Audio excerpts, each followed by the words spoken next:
मित्रों, जिन लोगों को सदैव धन का अभाव रहता है या धन आने के बाद रुकता नहीं है और कुछ ही समय में फिर से हाथ खाली हो जाते हैं, उन सब के लिए एक सरल और अचूक उपाय है।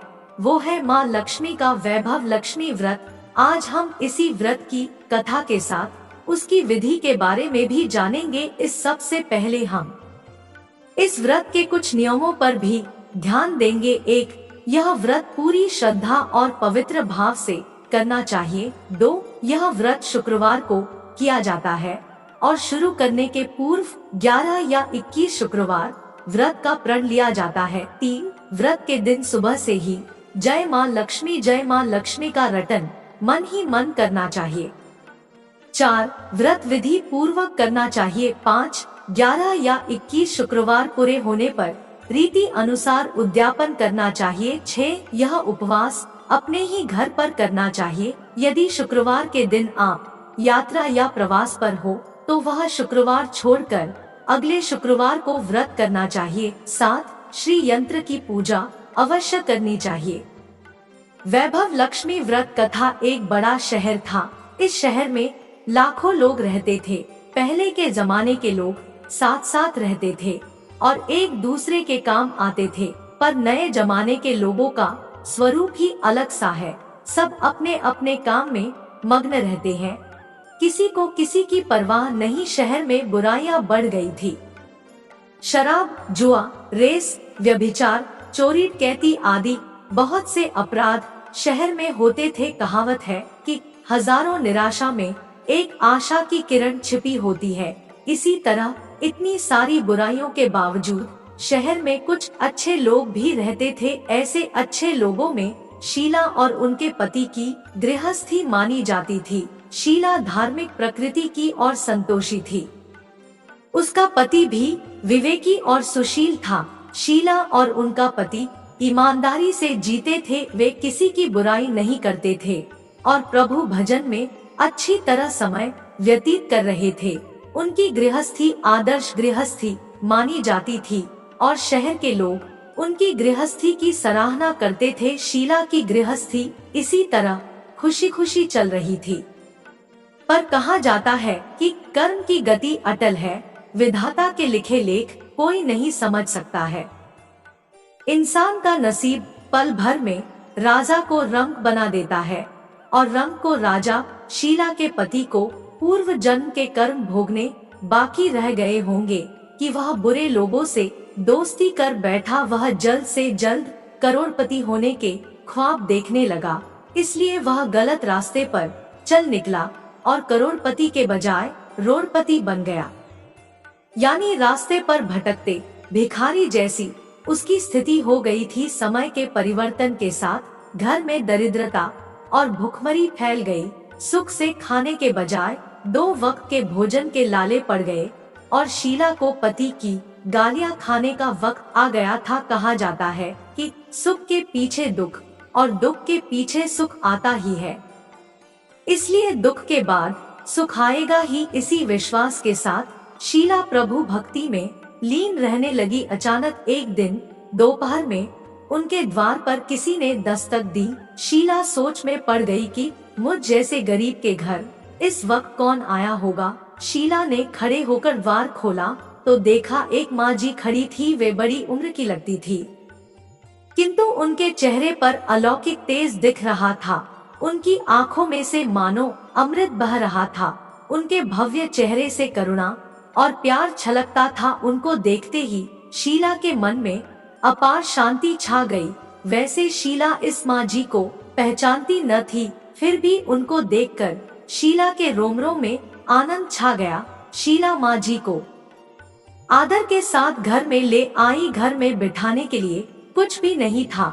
आता शीला ने सकुचा कर एक फटी हुई चादर पर उनको बिठाया। माँ जी ने कहा, क्यों शीला, मुझे पहचाना नहीं? शीला ने सकुचा कर कहा, माँ, आपको देखते ही बहुत खुशी हो रही है, बहुत शांति हो रही है।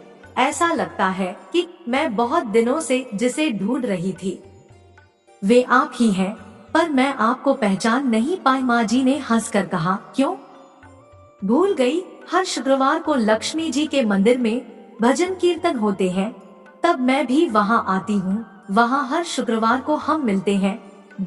उसने दिमाग पर जोर दिया, पर वह माँ जी उसे याद नहीं आ रही थी। तभी माँ जी ने कहा, तू लक्ष्मी जी के मंदिर में कितने मधुर भजन गाती थी, अभी तू दिखाई नहीं देती थी, इसलिए मुझे हुआ कि कहीं तू बीमार तो नहीं हो गई है ना। ऐसा सोचकर मैं तुझसे मिलने चली आई। माँ जी के अति प्रेम भरे शब्दों से शीला का हृदय पिघल गया। उसकी आंखों में आंसू आ गए। माँ जी के सामने वह बिलखबिलक कर रोने लगी। यह देखकर माँ जी शीला के नजदीक आईं और उसकी सिसकती पीठ पर प्यार भरा हाथ फेर कर सांत्वना देने लगी। माँ जी ने कहा, बेटी, सुख और दुख तो धूप छांव जैसे होते हैं।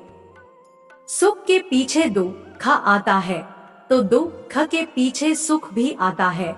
धैर्य रखो बेटी, और तुझे क्या परेशानी है?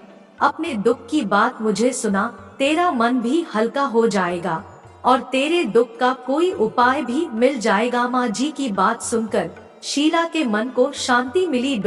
उसने माँ जी से कहा, माँ, मेरी गृहस्थी में भरपूर सुख और खुशियाँ थी। मेरे पति भी सुशील थे।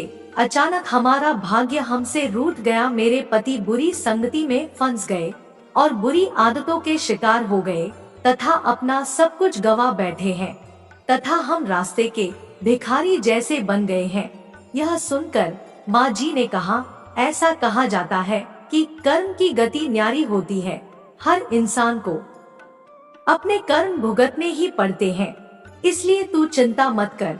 अब तो कर्म भुगत चुकी है, अब तुम्हारे सुख के दिन अवश्य आएंगे। तू तो माँ लक्ष्मी जी की भक्त है। माँ लक्ष्मी जी तो प्रेम और करुणा की अवतार है। वे अपने भक्तों पर हमेशा ममता रखती है, इसलिए तू धैर्य रखकर माँ लक्ष्मी जी का व्रत कर, इससे सब कुछ ठीक हो जाएगा। माँ लक्ष्मी जी का व्रत करने की बात सुनकर शीला के चेहरे पर चमक आ गई। उसने पूछा, माँ लक्ष्मी जी का व्रत कैसे किया जाता है, वह मुझे समझाइए, मैं यह व्रत अवश्य करूंगी। माँ जी ने कहा, बेटी, माँ लक्ष्मी जी का व्रत बहुत सरल है। उसे वरलक्ष्मी व्रत या वैवलक्ष्मी व्रत भी कहा जाता है। यह व्रत करने वाले की सब मनोकामना पूर्ण होती है। वह सुख संपत्ति और यश प्राप्त करता है। ऐसा कहकर माँ जी वैवलक्ष्मी व्रत की विधि कहने लगी। बेटी, वैवलक्ष्मी व्रत वैसे तो सीधा साधा व्रत है, किंतु कई लोग यह व्रत गलत तरीके से करते हैं, आधा उसका फल नहीं मिलता। कई लोग कहते हैं कि सोने के गहने की हल्दी कुमकुम से पूजा करो, बस व्रत हो गया, पर ऐसा नहीं है। कोई भी व्रत शास्त्रीय विधि से करना चाहिए, तभी उसका फल मिलता है। सच्ची बात यह है कि सोने के गहनों का विधि से पूजन करना चाहिए। व्रत की उद्यापन विधि भी शास्त्रीय विधि से करना चाहिए। यह व्रत शुक्रवार को करना चाहिए। प्रातःकाल स्नान करके स्वच्छ कपड़े पहनो और सारा दिन जय माँ लक्ष्मी का स्मरण करते रहो। किसी की शिकायत नहीं करनी चाहिए। शाम को पूर्व दिशा में मुंह करके आसन पर बैठ जाओ।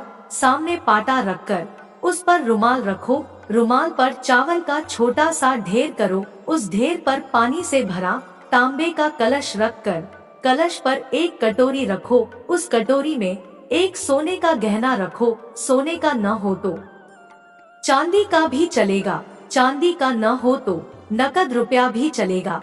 बाद में घी का दीपक जलाकर धूप सुलगा कर रखो। माँ लक्ष्मी जी के बहुत स्वरूप है और माँ लक्ष्मी जी को श्रीयंत्र अति प्रिय है। आथा वैवलक्ष्मी में पूजन विधि करते वक्त सर्वप्रथम श्रीयंत्र और लक्ष्मी जी के विविध स्वरूपों का सच्चे दिल से दर्शन करो। उसके बाद लक्ष्मी स्तवन का पाठ करो। बाद में कटोरी में रखे हुए गहने या रुपए को हल्दी कुमकुम और चावल चढ़ाकर पूजा करो और लाल रंग का फूल चढ़ाओ। शाम को कोई मीठी चीज बनाकर उसका प्रसाद रखो। न हो सके तो शक्कर या गुड़ भी चल सकता है। फिर आरती करके 11 बार सच्चे हृदय से जय माँ लक्ष्मी बोलो। बाद में 11 या 21 शुक्रवार यह व्रत करने का दृढ़ संकल्प माँ के सामने करो और आपकी जो मनोकामना हो वह पूरी करने को माँ लक्ष्मी जी से विनती करो। फिर माँ का प्रसाद बांट दो और थोड़ा प्रसाद अपने लिए रख लो अगर आप में शक्ति हो तो। सारा दिन उपवास रखो और सिर्फ प्रसाद खाकर शुक्रवार का व्रत करो। न शक्ति हो तो एक बार शाम को प्रसाद ग्रहण करते समय खाना खा लो। अगर थोड़ी शक्ति भी न हो तो 2 बार भोजन कर सकते हैं। बाद में कटोरी में रखा गहना या रुपया ले लो, कलश का पानी तुलसी की क्यारी में डाल दो और चावल पक्षियों को डाल दो। इसी तरह शास्त्रीय विधि से व्रत करने से उसका फल अवश्य मिलता है। इस व्रत के प्रभाव से सब प्रकार की विपत्ति दूर होकर आदमी मालामाल हो जाता है। संतान न हो तो संतान प्राप्ति होती है। सौभाग्यवती स्त्री का सौभाग्य अखंड रहता है। कुमारी लड़की को मनभावन पति मिलता है। शीला यह सुनकर आनंदित हो गई। फिर पूछा, माँ, आपने वैभवलक्ष्मी व्रत की जो शास्त्रीय विधि बताई है वैसे मैं अवश्य करूंगी, किंतु उसकी उद्यापन विधि किस तरह करनी चाहिए यह भी कृपा करके सुनाइए। माँ जी ने कहा, 11 या 21 जो मन्नत मानी हो उतने शुक्रवार यह वैभवलक्ष्मी व्रत पूरी श्रद्धा और भावना से करना चाहिए। व्रत के आखिरी शुक्रवार को खीर का नैवेद्य रखो। पूजन विधि हर शुक्रवार को करते हैं वैसे ही करनी चाहिए। पूजन विधि के बाद श्रीफल फोड़ो और कम से कम 7 कुंवारी या सौभाग्यशाली स्त्रियों को कुमकुम का तिलक करके वैभवलक्ष्मी व्रत की एक पुस्तक उपहार में देनी चाहिए और सबको खीर का प्रसाद देना चाहिए। फिर धनलक्ष्मी स्वरूप वैभवलक्ष्मी स्वरूप माँ लक्ष्मी जी की छवि को प्रणाम करें।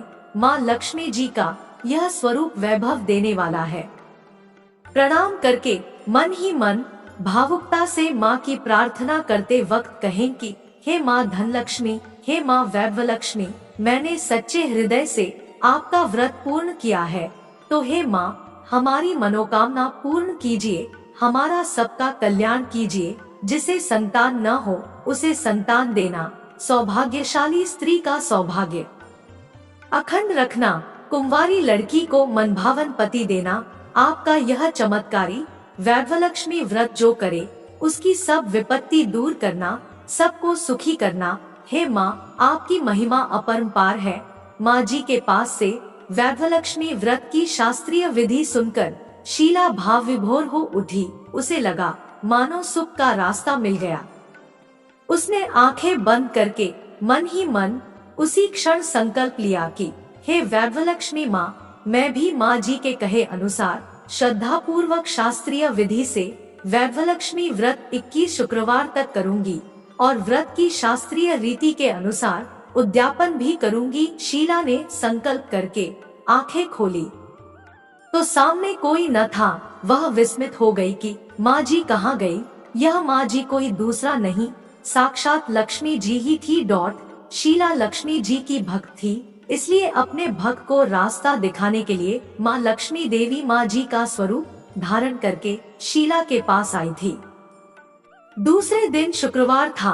प्रातःकाल स्नान करके स्वच्छ कपड़े पहनकर शीला मन ही मन श्रद्धा और पूरे भाव से जय माँ लक्ष्मी का मन ही मन स्मरण करने लगी। सारा दिन किसी की शिकायत नहीं की। शाम हुई तब हाथ पांव मुंह धोकर शीला पूर्व दिशा में मुंह करके बैठी।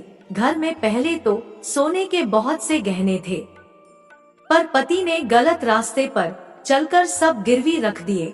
पर नाक की कील बच गई थी। नाक की कील निकालकर उसे धोकर शीला ने कटोरी में रख दी। सामने पाटे पर रुमाल रखकर मुट्ठी भर चावल का ढेर किया।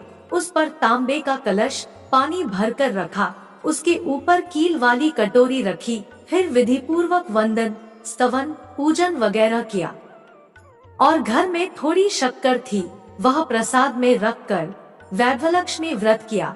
यह प्रसाद पहले पति को खिलाया। प्रसाद खाते ही पति के स्वभाव में फर्क पड़ गया।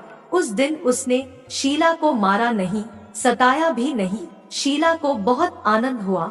उसके मन में वैभवलक्ष्मी व्रत के लिए श्रद्धा बढ़ गई।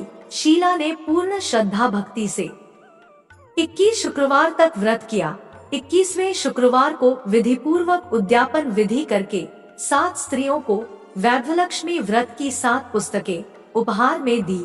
फिर माता जी के धनलक्ष्मी स्वरूप की छवि को वंदन करके भाव से मन ही मन प्रार्थना करने लगी, हे माँ धनलक्ष्मी, मैंने आपका वैभवलक्ष्मी व्रत करने की मन्नत मानी थी, वह व्रत आज पूर्ण किया है। हे माँ, मेरी हर विपत्ति दूर करो, हमारा सबका कल्याण करो। जिसे संतान न हो उसे संतान देना, सौभाग्यवती स्त्री का सौभाग्य अखंड रखना, कुंवारी लड़की को मनभावन पति देना। जो कोई आपका यह चमत्कारी वैभवलक्ष्मी व्रत करे, उसकी सब विपत्ति दूर करना, सबको सुखी करना। हे माँ, आपकी महिमा अपार है। ऐसा बोलकर लक्ष्मी जी के धनलक्ष्मी स्वरूप की छवि को प्रणाम किया। इस तरह शास्त्रीय विधि से शीला ने श्रद्धा से व्रत किया और तुरंत ही उसे फल मिला। उसका पति सही रास्ते पर चलने लगा और अच्छा आदमी बन गया तथा कड़ी मेहनत से व्यवसाय करने लगा। धीरे धीरे समय परिवर्तित हुआ और उसने शीला के गिरवी रखे गहने छुड़ा लिए। घर में धन की बाढ़ सी आ गई। घर में पहले जैसी सुख शांति छा गई। वैभवलक्ष्मी व्रत का प्रभाव देखकर मोहल्ले की दूसरी स्त्रियां भी शास्त्रीय विधि से वैभवलक्ष्मी का व्रत करने लगी। हे माँ धनलक्ष्मी, आप जैसे शीला पर प्रसन्न हुई, उसी तरह आपका व्रत करने वाले सब पर प्रसन्न होना, सबको सुख शांति देना। जय धनलक्ष्मी माँ, जय वैभवलक्ष्मी माँ। आशा है कि आपको वैभव लक्ष्मी की यह कथा पसंद आई होगी, तो हमारे प्रोत्साहन के लिए एक कमेंट, एक लाइक, एक सब्सक्राइब और एक शेयर अवश्य करें। धन्यवाद।